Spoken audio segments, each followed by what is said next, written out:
Book 11. And now as dawn rose from her couch beside Tithonus, harbinger of light alike to mortals and immortals, Jove sent fierce discord with the ensign of war in her hands to the ships of the Achaeans. She took her stand by the huge black hull of Ulysses, ship which was middlemost of all, so that her voice might carry farthest on either side, on the one hand towards the tents of Ajax son of Telamon, and on the other towards those of Achilles. For these two heroes, well assured of their own strength, had valorously drawn up their ships at the two ends of the line. There she took her stand, and raised a cry both loud and shrill that filled the Achaeans with courage, giving them heart to fight resolutely and with all their might, so that they had rather stay there and do battle than go home in their ships. The son of Atreus shouted aloud, and bade the Argives gird themselves for battle while he put on his armor. First he girded his goodly greaves about his legs, making them fast with ankle clasps of silver. And about his chest he set the breastplate which Cinyras had once given him as a guest gift. It had been noised abroad as far as Cyprus that the Achaeans were about to sail for Troy, and therefore he gave it to the king.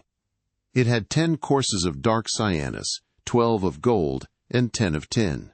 There were serpents of cyanus that reared themselves up towards the neck, 3 upon either side, like the rainbows which the son of Saturn has set in heaven as a sign to mortal men.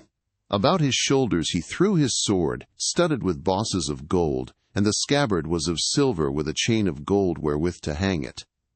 He took, moreover, the richly dight shield that covered his body when he was in battle fair to sea, with 10 circles of bronze running all round, with it. On the body of the shield there were 20 bosses of white tin, with another of dark cyanus in the middle. This last was made to show a Gorgon's head, fierce and grim, with rout and panic on either side. The band for the arm to go through was of silver, on which there was a writhing snake of cyanus with 3 heads that sprang from a single neck, and went in and out among one another. On his head Agamemnon set a helmet with a peak before and behind, and 4 plumes of horsehair that nodded menacingly above it. Then he grasped 2 redoubtable bronze-shod spears, and the gleam of his armor shot from him as a flame into the firmament, while Juno and Minerva thundered in honor of the king of rich Mycene. Every man now left his horses in charge of his charioteer to hold them in readiness by the trench, while he went into battle on foot clad in full armor, and a mighty uproar rose on high into the dawning. The chiefs were armed and at the trench before the horses got there, but these came up presently. The son of Saturn sent a portent of evil sound about their host, and the dew fell red with blood, for he was about to send many a brave man hurrying down to Hades. The Trojans, on the other side, upon the rising slope of the plain, were gathered round great Hector, noble Polydamas, Aeneas, who was honored by the Trojans like an immortal, and the 3 sons of Antenor, Polybus, Agenor, and young Acamas, beauteous as a god. Hector's round shield showed in the front rank, and as some baneful star that shines for a moment through a rent in the clouds, and is again hidden beneath them, even so was Hector now seen in the front ranks, and now again in the hindermost. And his bronze armor gleamed like the lightning of aegis-bearing Jove. And now, as a band of reapers mow swaths of wheat or barley upon a rich man's land, and the sheaves fall thick before them, even so did the Trojans and Achaeans fall upon one another. They were in no mood for yielding, but fought like wolves, and neither side got the better of the other. Discord was glad as she beheld them, for she was the only god that went among them. The others were not there, but stayed quietly, each in his own home among the dells and valleys of Olympus. All of them blamed the son of Saturn for wanting to live victory to the Trojans, but Father Jove heeded them not. He held aloof from all, and sat apart in his all-glorious majesty, looking down upon the city of the Trojans, the ships of the Achaeans, the gleam of bronze, and alike upon the slayers and on the slain. Now, so long as the day waxed, and it was still morning, their darts rained thick on one another, and the people perished. But as the hour drew nigh, when a woodman working in some mountain forest will get his midday meal, for he has felled till his hands are weary, he is tired out, and must now have food. Then the Danaans, with a cry that rang through all their ranks, broke the battalions of the enemy, Agamemnon led them on and slew first Bianor, a leader of his people, and afterwards his comrade and charioteer Oileus, who sprang from his chariot and was coming full towards him. But Agamemnon struck him on the forehead with his spear. His bronze visor was of no avail against the weapon, which pierced both bronze and bone, so that his brains were battered in, and he was killed in full fight. Agamemnon stripped their shirts from off them, and left them with their breasts all bare to lie where they had fallen. He then went on to kill Isus and Antiphus, 2 sons of Priam, the one a bastard, the other born in wedlock. They were in the same chariot, the bastard driving, while noble Antiphus fought beside him. Achilles had once taken both of them prisoners in the glades of Ida, and had bound them with fresh withes as they were shepherding. But he had taken a ransom for them. Now, however, Agamemnon son of Atreus smote Isus in the chest above the nipple with his spear, while he struck Antiphus hard by the ear and threw him from his chariot. Forthwith he stripped their goodly armor from off them and recognized them, for he had already seen them at ships when Achilles brought them in from Ida. As a lion fastens on the fawns of a hind and crushes them in his great jaws, robbing them of their tender life while he on his way back to his lair, the hind can do nothing for them even though she be close by, for she is in an agony of fear, and flies through the thick forest sweating, and at her utmost speed before the mighty monster. So no man of the Trojans could help Isus and Antiphus, for they were themselves flying panic before the Argives. Then King Agamemnon took the 2 sons of Antimachus, Pisander, and brave Hippolochus. It was Antimachus who had been foremost in preventing Helen's being restored to Menelaus, for he was largely bribed by Alexandrus. And now Agamemnon took his 2 sons, both in the same chariot, trying to bring their horses to a stand, for they had lost hold of the reins, and the horses were mad with fear. The son of Atreus sprang upon them like a lion, and the pair besought him from their chariot. "Take us alive," they cried, "son of Atreus, and you shall receive a great ransom for us. Our father Antimachus has great store of gold, bronze, and wrought iron, and from this he will satisfy you with a very large ransom should he hear of our being alive at the ships of the Achaeans." With such piteous words and tears did they beseech the king, but they heard no pitiful answer in return. "If," said Agamemnon, "you are sons of Antimachus, who once at a council of Trojans proposed that Menelaus and Ulysses, who had come to you as envoys, should be killed and not suffered to return, you shall now pay for the foul iniquity of your father." As he spoke, he felled Pisander from his chariot to the earth, smiting him on the chest with his spear, so that he lay face uppermost upon the ground. Hippolochus fled, but him too did Agamemnon smite. He cut off his hands and his head, which he sent rolling in among the crowd as though it were a ball. There he let them both lie, and wherever the ranks were thickest, thither he flew, while the other Achaeans followed. Foot soldiers drove the foot soldiers of the foe in rout before them, and slew them. Horsemen did the like by horsemen, and the thundering tramp of the horses raised a cloud of dust from off the plain. King Agamemnon followed after, ever slaying them, and cheering on the Achaeans. As when some mighty forest is all ablaze, the eddying gusts whirl fire in all directions, till the thickets shrivel and are consumed before the blast of the flame, even so fell the heads of the flying Trojans before Agamemnon son of Atreus. And many a noble pair of steeds drew an empty chariot along the highways of war, for lack of drivers who were lying on the plain, more useful now to vultures than to their wives. Jove drew Hector away from the darts and dust, with the carnage and din of battle. But the son of Atreus sped onwards, calling out lustily to the Danaans. They flew on by the tomb of old Ilus, son of Dardanus, in the middle of the plain, and past the place of the wild fig tree, making always for the city, the son of Atreus still shouting, and with hands all bedrabbled in gore. But when they had reached the Scaean gates and the oak tree, there they halted, and waited for the others to come up. Meanwhile, the Trojans kept on flying over the middle of the plain like a herd cows maddened with fright when a lion has attacked them in the dead of night. He springs on one of them, seizes her neck in the grip of his strong teeth, and then laps up her blood and gorges himself upon her entrails. Even so did King Agamemnon, son of Atreus, pursue the foe, ever slaughtering the hindmost as they fled pell-mell before him. Many a man was flung headlong from his chariot by the hand of the son of Atreus, for he wielded his spear with fury. But when he was just about to reach the high wall and the city, the Father of gods and men came down from heaven and took his seat, thunderbolt in hand, upon the crest of many-fountained Ida. He then told Iris of the golden wings to carry a message for him. "Go," said he, "fleet Iris, and speak thus to Hector. Say that so long as he sees Agamemnon heading his men and making havoc of the Trojan ranks, he is to keep aloof and bid the others bear the brunt of the battle. But when Agamemnon is wounded either by spear or arrow, and takes to his chariot, then will I vouchsafe him strength to slay, till he reach the ships, and night falls at the going down of the sun." Iris hearkened, and obeyed. Down she went to strong Ilias from the crests of Ida, and found Hector, son of Priam, standing by his chariot and horses.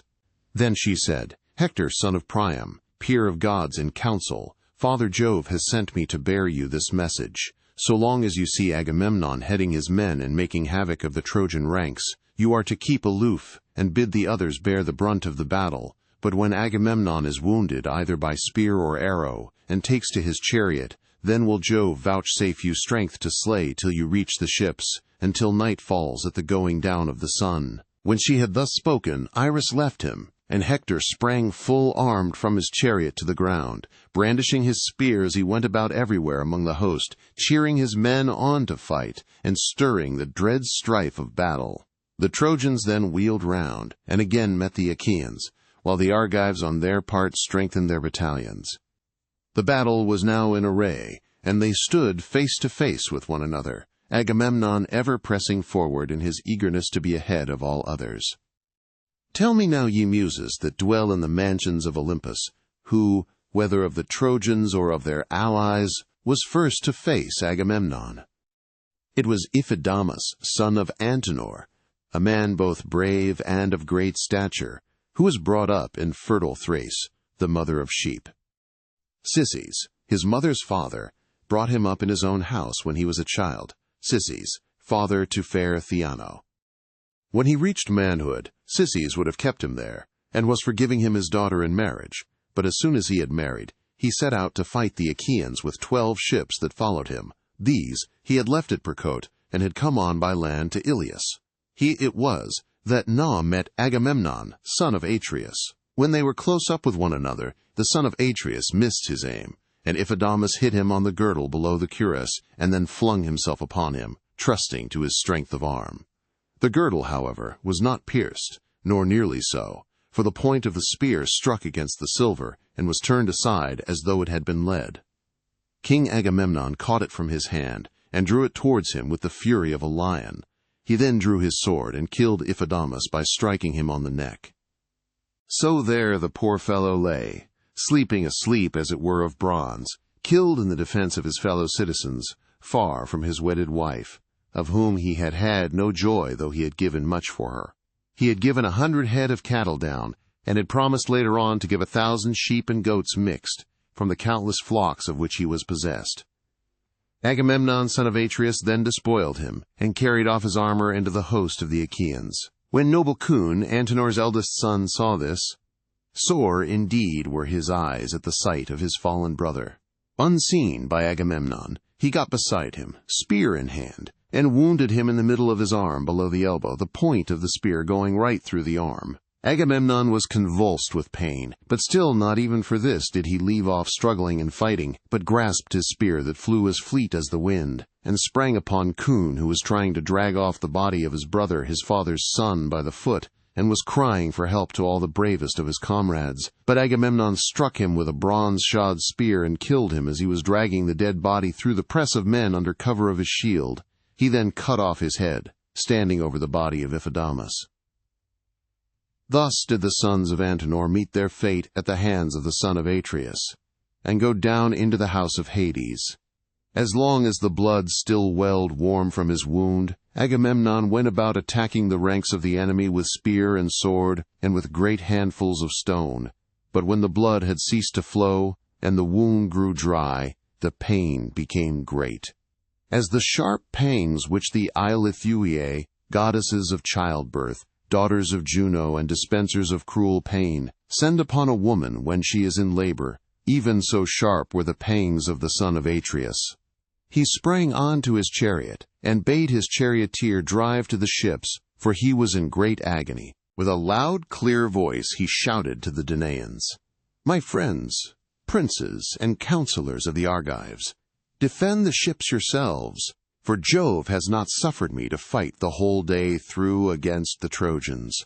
With this the charioteer turned his horses towards the ships, and they flew forward nothing loath. Their chests were white with foam, and their bellies with dust, as they drew the wounded king out of the battle. When Hector saw Agamemnon quit the field, he shouted to the Trojans and Lycians, saying, "Trojans, Lycians, and Dardanian warriors, be men, my friends, and acquit yourselves in battle bravely. Their best man has left them, and Jove has vouchsafed me a great triumph. Charge the foe with your chariots that you may win still greater glory." With these words he put heart and soul into them all, and as a huntsman hounds his dogs on against a lion or wild boar, even so did Hector, peer of Mars, hound the proud Trojans on against the Achaeans. Full of hope he plunged in among the foremost, and fell on the fight like some fierce tempest that swoops down upon the sea, and lashes its deep blue waters into fury. What, then, is the full tale of those whom Hector, son of Priam, killed in the hour of triumph which Jove then vouchsafed him? First, Asius, Autonus, and Opites, Dolops, son of Clytius, Opheltius, and Agelaus, Asimnus, Orus, and Hipponus, steadfast in battle. These chieftains of the Achaeans did Hector slay, and then he fell upon the rank and file. As when the west wind hustles the clouds of the white south and beats them down with the fierceness of its fury, the waves of the sea roll high, and the spray is flung aloft in the rage of the wandering wind. Even so thick were the heads of them that fell by the hand of Hector. All had then been lost, and no help for it, and the Achaeans would have fled pell-mell to their ships, had not Ulysses cried out to Diomed, "Son of Tydeus, what has happened to us that we thus forget our prowess? Come, my good fellow, stand by my side and help me. We shall be shamed forever if Hector takes the ships." And Diomed answered, "Come what may, I will stand firm, but we shall have scant joy of it, for Jove is minded to give victory to the Trojans rather than to us." With these words he struck Thymbraeus from his chariot to the ground, smiting him in the left breast with his spear, while Ulysses killed Molion, who was his squire. These they let lie, now that they had stopped their fighting. The two heroes then went on playing havoc with the foe, like two wild boars that turn in fury and rend the hounds that hunt them. Thus did they turn upon the Trojans and slay them, and the Achaeans were thankful to have breathing time in their flight from Hector. They then took 2 princes with their chariot, the 2 sons of Merops of Percote, who excelled all others in the arts of divination. He had forbidden his sons to go to the war, but they would not obey him, for fate lured them to their fall. Diomed, son of Tydeus, slew them both and stripped them of their armor, while Ulysses killed Hippodamus and Hyperochus. And now the son of Saturn, as he looked down from Ida, ordained that neither side should have the advantage, and they kept on killing one another. The son of Tydeus speared Agastrophus, son of Paeon, in the hip joint with his spear. His chariot was not at hand for him to fly with, so blindly confident had he been. His squire was in charge of it at some distance, and he was fighting on foot among the foremost until he lost his life. Hector soon marked the havoc Diomed and Ulysses were making, and bore down upon them with a loud cry, followed by the Trojan ranks. Brave Diomed was dismayed when he saw them, and said to Ulysses, who was beside him, "Great Hector is bearing down upon us, and we shall be undone. Let us stand firm and wait his onset." He poised his spear as he spoke and hurled it, nor did he miss his mark. He had aimed at Hector's head near the top of his helmet, but bronze was turned by bronze, and Hector was untouched, for the spear was stayed by the visored helm made with 3 plates of metal, which Phoebus Apollo had given him. Hector sprang back with a great bound under cover of the ranks. He fell on his knees and propped himself with his brawny hand leaning on the ground, for darkness had fallen on his eyes. The son of Tydeus, having thrown his spear, dashed in among the foremost fighters to the place where he had seen it strike the ground. Meanwhile Hector recovered himself, and springing back into his chariot mingled with the crowd, by which means he saved his life. But Diomed made at him with his spear and said, "Dog, you have again got away, though death was close on your heels. Phoebus Apollo, to whom I ween you pray ere you go into battle, has again saved you. Nevertheless, I will meet you and make an end of you hereafter, if there is any God who will stand by me too and be my helper. For the present I must pursue those I can lay hands on." As he spoke, he began stripping the spoils from the son of Paeon.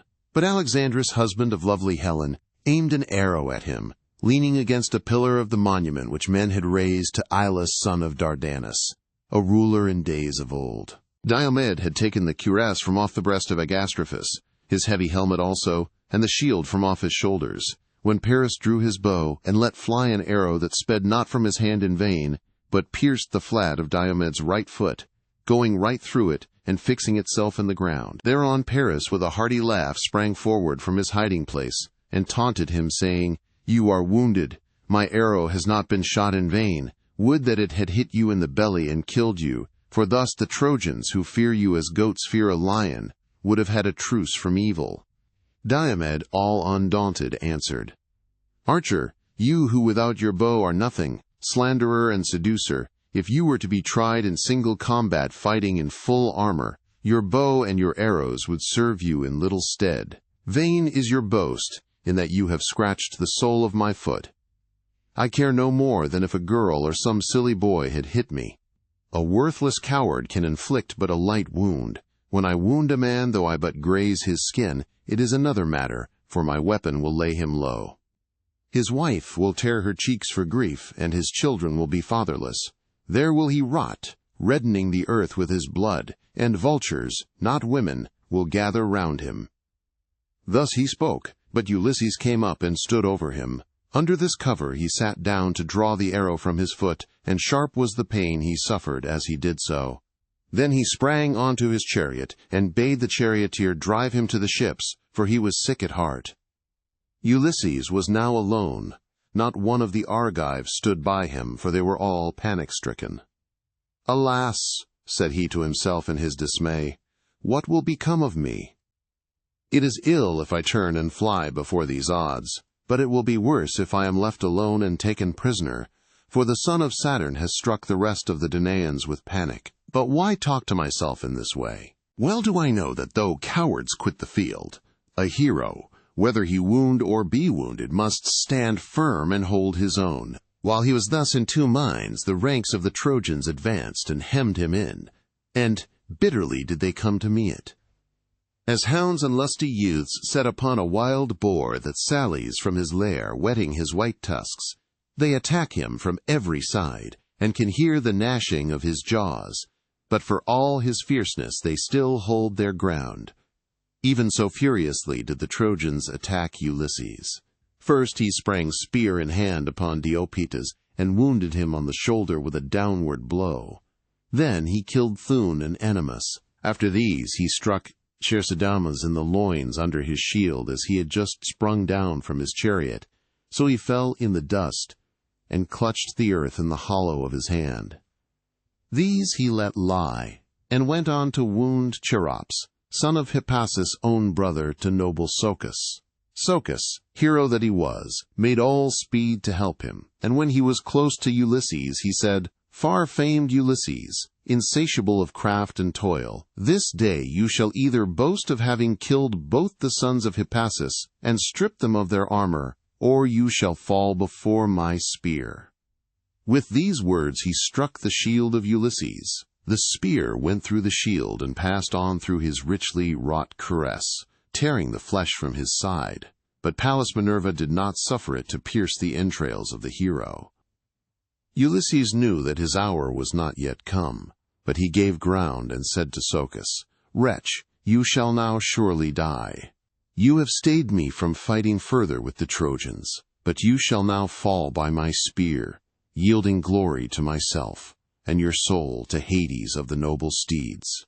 Socus had turned in flight, but as he did so, the spear struck him in the back, midway between the shoulders, and went right through his chest. He fell heavily to the ground, and Ulysses vaunted over him, saying, "O Socus, son of Hippasus, tamer of horses, death has been too quick for you, and you have not escaped him. Poor wretch, Not even in death shall your father and mother close your eyes, but the ravening vultures shall enshroud you with the flapping of their dark wings and devour you.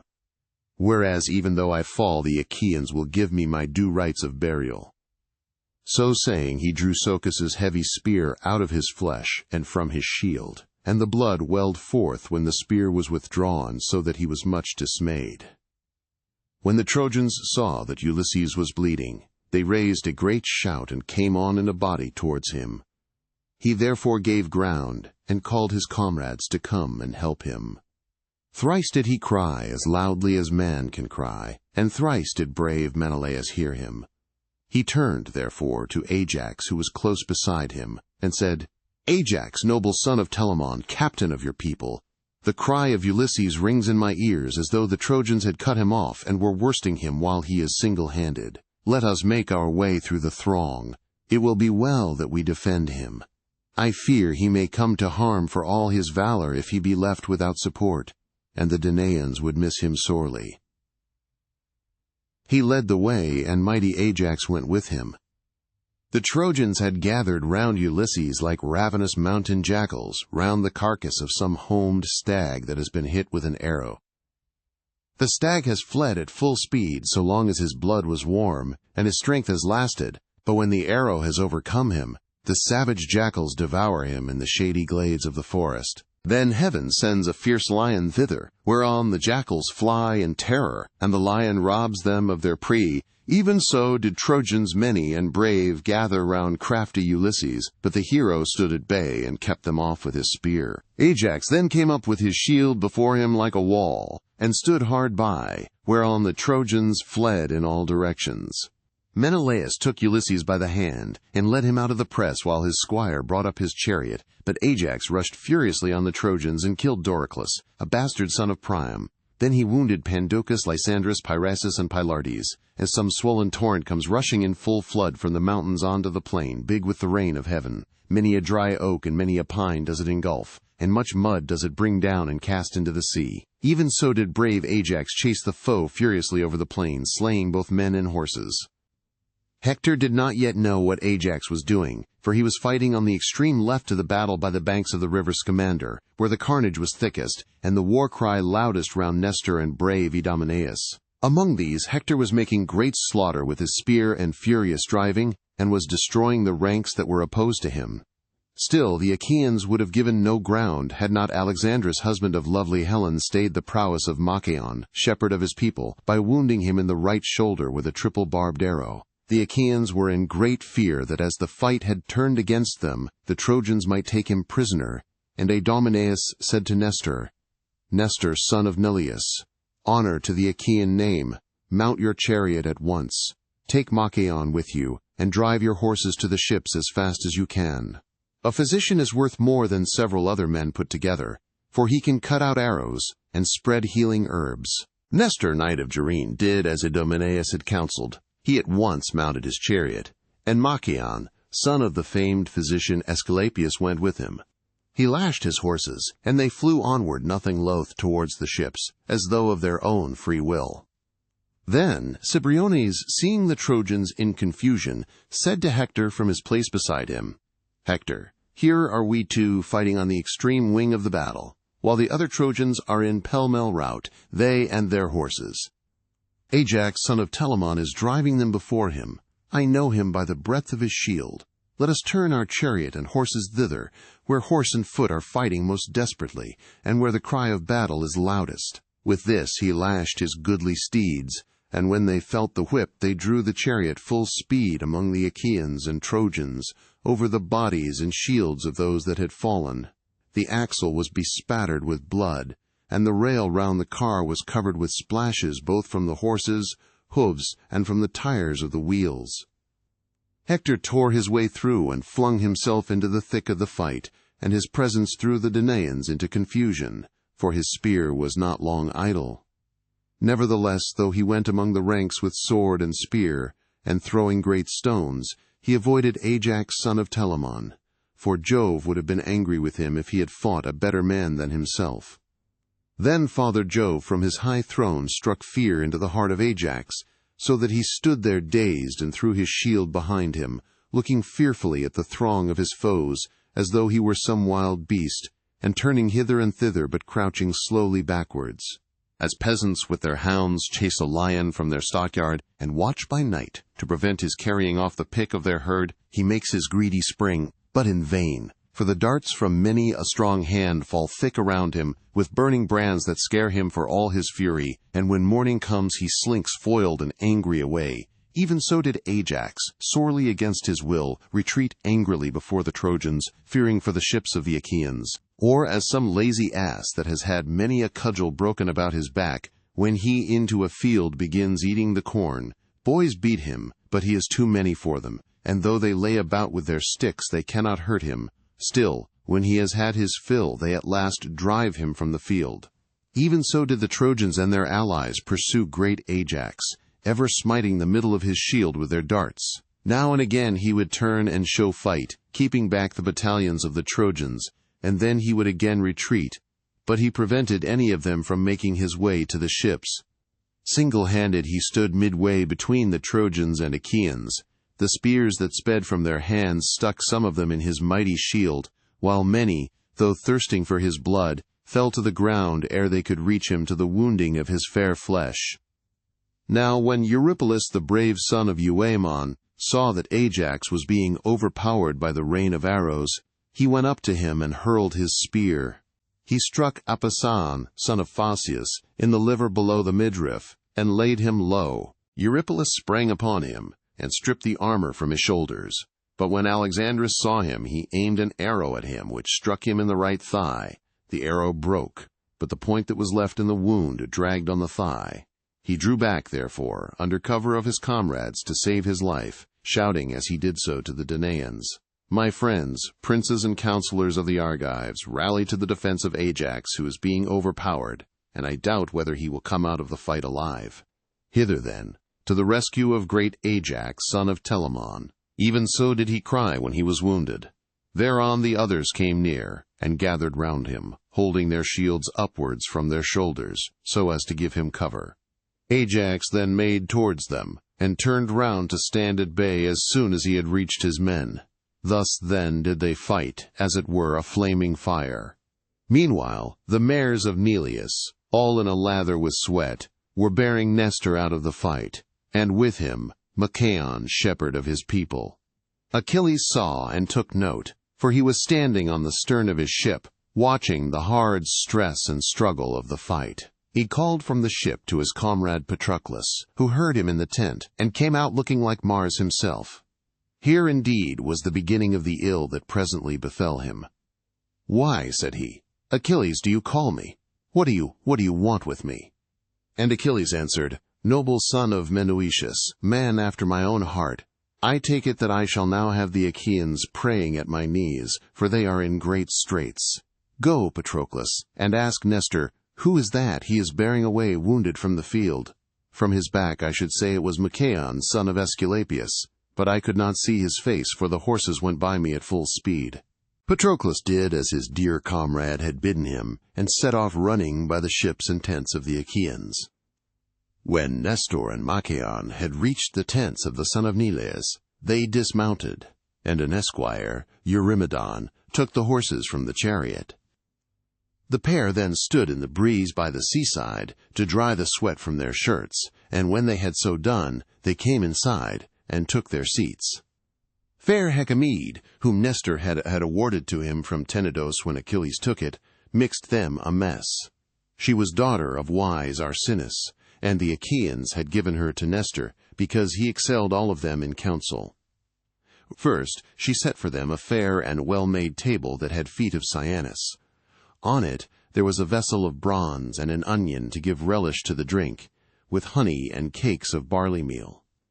There was also a cup of rare workmanship, which the old man had brought with him from home, studded with bosses of gold.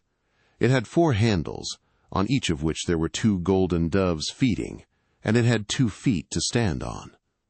Anyone else would hardly have been able to lift it from the table when it was full, but Nestor could do so quite easily. In this the woman, as fair as a goddess, mixed them a mess with Pramnian wine. She grated goat's milk cheese into it with a bronze grater, threw in a handful of white barley meal, and having thus prepared the mess, she bade them drink it. When they had done so, and had thus quenched their thirst, they fell talking with one another, and at this moment Patroclus appeared at the door. When the old man saw him, he sprang from his seat, seized his hand, led him into the tent, and bade him take his place among them. But Patroclus stood where he was, and said, "Noble sir, I may not stay. You cannot persuade me to come in. He that sent me is not one to be trifled with, and he bade me ask who the wounded man was whom you were bearing away from the field. I can now see for myself that he is Machaon, shepherd of his people. I must go back and tell Achilles. You, sir, know what a terrible man he is, and how ready to blame even where no blame should lie." And Nestor answered, "Why should Achilles care to know how many of the Achaeans may be wounded? He recks not of the dismay that reigns in our host. Our most valiant chieftains lie disabled. Brave Diomed, son of Tydeus, is wounded, so are Ulysses and Agamemnon. Eurypylus has been hit with an arrow in the thigh, and I have just been bringing this man from the field. He too wounded with an arrow. Nevertheless, Achilles, so valiant though he be, cares not and knows no ruth.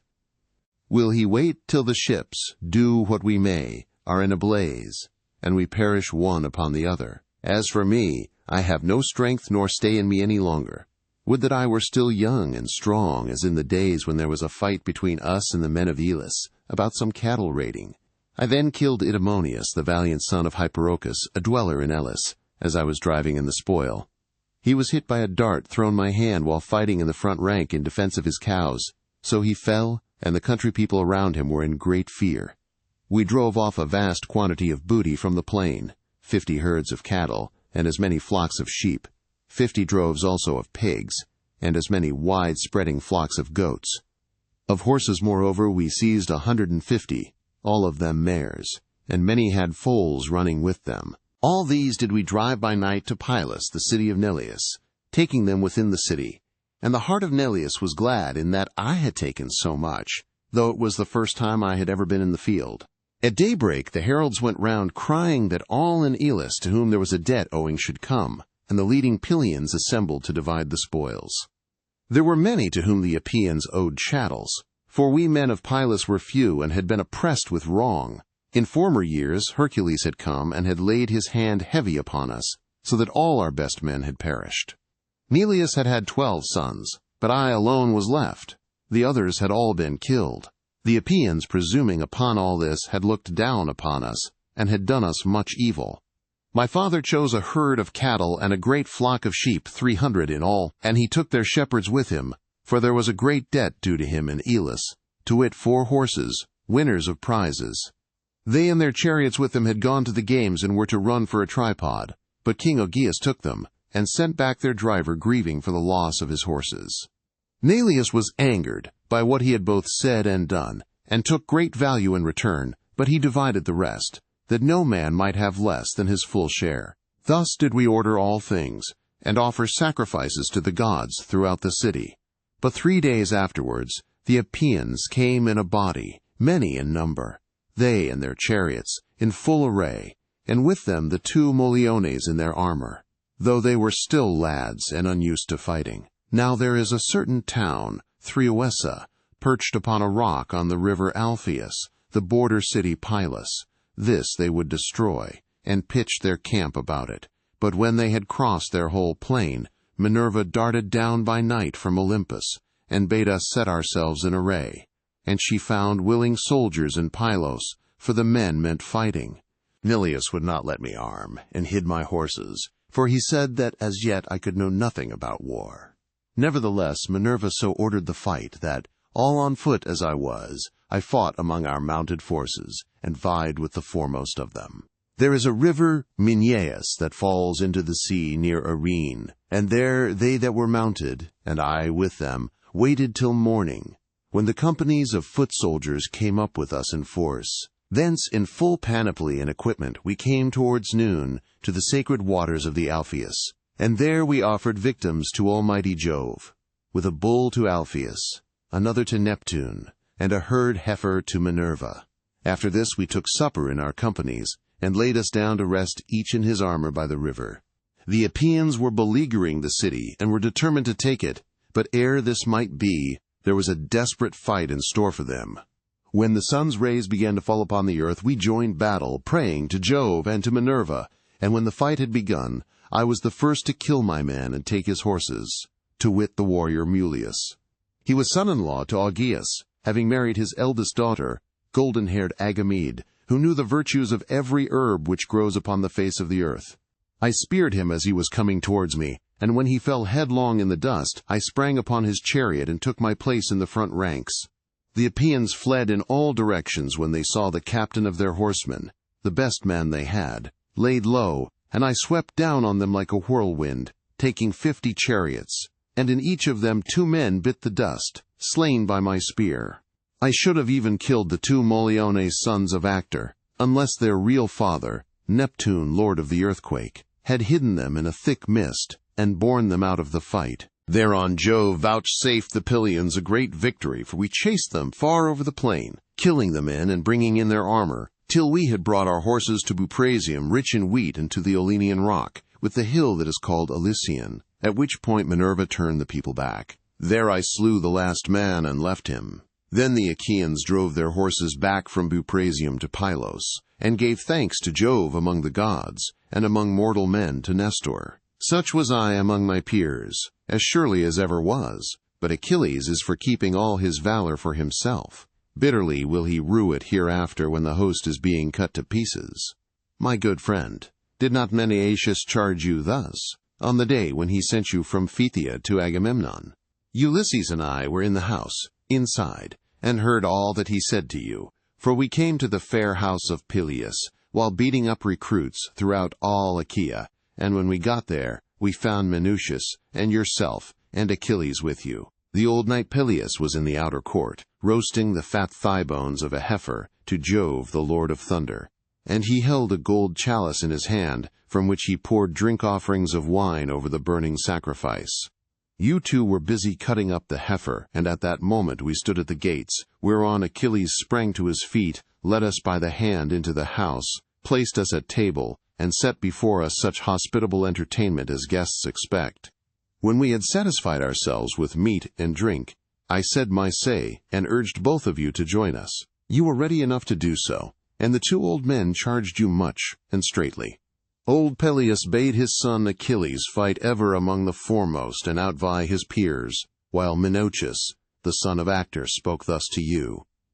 My son, said he, Achilles is of nobler birth than you are, but you are older than he, though he is far the better man of the 2. Counsel him wisely, guide him in the right way, and he will follow you to his own profit. Thus did your father charge you, but you have forgotten. Nevertheless, even now, say all this to Achilles if he will listen to you. Who knows but with heaven's help you may talk him over, for it is good to take a friend's advice. If, however, he is fearful about some oracle, or if his mother has told him something from Jove, then let him send you, and let the rest of the Myrmidons follow with you, if perchance you may bring light and saving to the Danaans. And let him send you into battle, clad in his own armor, that the Trojans may mistake you for him and leave off fighting. The sons of the Achaeans may thus have time to get their breath, for they are hard-pressed, and there is little breathing time in battle. You, who are fresh, might easily drive a tired enemy back to his walls and away from the tents and ships. With these words he moved the heart of Patroclus, who set off running by the line of the ships to Achilles, descendant of Aeacus. When he had got as far as the ships of Ulysses, where was their place of assembly and court of justice, with their altars dedicated to the gods, Eurypylus, son of Euaemon, met him, wounded in the thigh with an arrow, and limping out of the fight. Sweat rained from his head and shoulders, and black blood welled from his cruel wound, but his mind did not wander. The son of Menelaus, when he saw him, had compassion upon him, and spoke piteously, saying, O unhappy princes and counselors of the Danaans, are you then doomed to feed the hounds of Troy with your fat, far from your friends and your native land? Say, noble Eurypylus, will the Achaeans be able to hold great Hector in check, or will they fall now before his spear? Wounded Eurypylus made answer, Noble Patroclus, There is no hope left for the Achaeans, but they will perish at their ships. All they that were princes among us are lying struck down and wounded at the hands of the Trojans, who are waxing stronger and stronger. But save me, and take me to your ship. Cut out the arrow from my thigh. Wash the black blood from off it with warm water, and lay upon it those gracious herbs which, so they say, have been shown you by Achilles, who was himself shown them by Chiron, most righteous of all the centaurs. For of the physicians Podalirius and Machaon, I hear that the one is lying wounded in his tent, and is himself in need of healing, while the other is fighting the Trojans upon the plain. Hero Eurypylus, replied the brave son of Menoetius, how may these things be? What can I do? I am on my way to bear a message to noble Achilles from Nestor of Gerene, bulwark of the Achaeans. But even so I will not be unmindful your distress. With this he clasped him round the middle, and led him into the tent. And a servant, when he saw him, spread bullock skins on the ground for him to lie on. He laid him at full length, and cut out the sharp arrow from his thigh. He washed the black blood from the wound with warm water. He then crushed a bitter herb, rubbing it between his hands, and spread it upon the wound. This was a virtuous herb which killed all pain. So the wound presently dried, and the blood left off flowing.